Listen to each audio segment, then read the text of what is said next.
अस्सलाम वालेकुम। छा हाल आहे दोस्त? ख़ुशि आहियो? ख़ैर ने?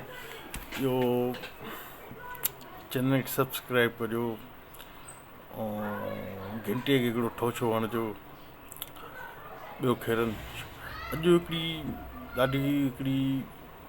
हैप्पी न्यूज़ आहे, ख़ुशख़बरी आहे नौजवाननि लाइ जेके वीचारा बेरोज़गार आहिनि। अलाह उन्हनि खे रोज़गार अता करे। अॼु सिंध पुलिस में जायूं आयूं आहिनि। मुंहिंजे साम्हूं कावश अख़बार पई आहे कराची, माना पूरी सिंध लाइ, ऐं ज़बरदस्त इन जी आख़िरी डेट बि अची वई अथव 23/4/2024, 23 अप्रैल जी लास्ट डेट आहे।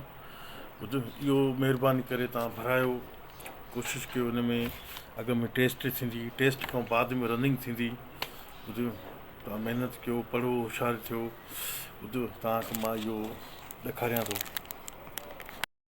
अच्छा, हे आयूं अथव जायूं, ॾिसो, police department, government of Sindh. ठीकु आहे। सिंध पुलिस में पुलिस क़ांस्टेबल जी जाइ लाइ नौकरियुनि जा मौक़ा, इहे जायूं आयूं अथव। ॾिसो, कराची रेंज जनरल 3108, औरत कोटा 583, अक़लियत 194, टोटल 3885 जायूं आहिनि।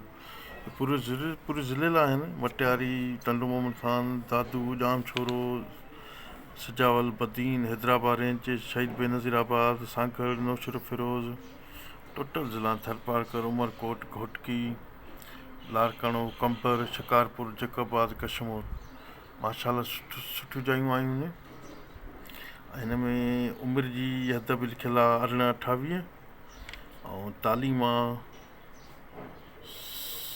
सेकेंडरी एजुकेशन में मैट्रिक, ऐं जिस्मानी मयार आहे कद 5 फुट 5 इंच, घटि में घटि छाती 33 इंच साण 1.5 इंच जी तोसी। औरत जो कद 5 फुट, जिस्मानी ताक़त मर्द 8 मिंटनि में 16 मीटर डोड़, औरत 14 मिंटनि में 800। ज़बरदस्त, ॾाढियूं हे डिटेल लिखियलु अथव अॼु की कावश में। महिरबानी करे भरायो, कोशिशि कयो। जीअं त तव्हां ॾिठियूं जायूं इहे आयूं आहिनि, महिरबानी करे भरायो ऐं सब्सक्राइब कयो, चैनल खे लाइक कजो, कमेंट कजो, महिरबानी। ख़ुदा हाफ़िज़।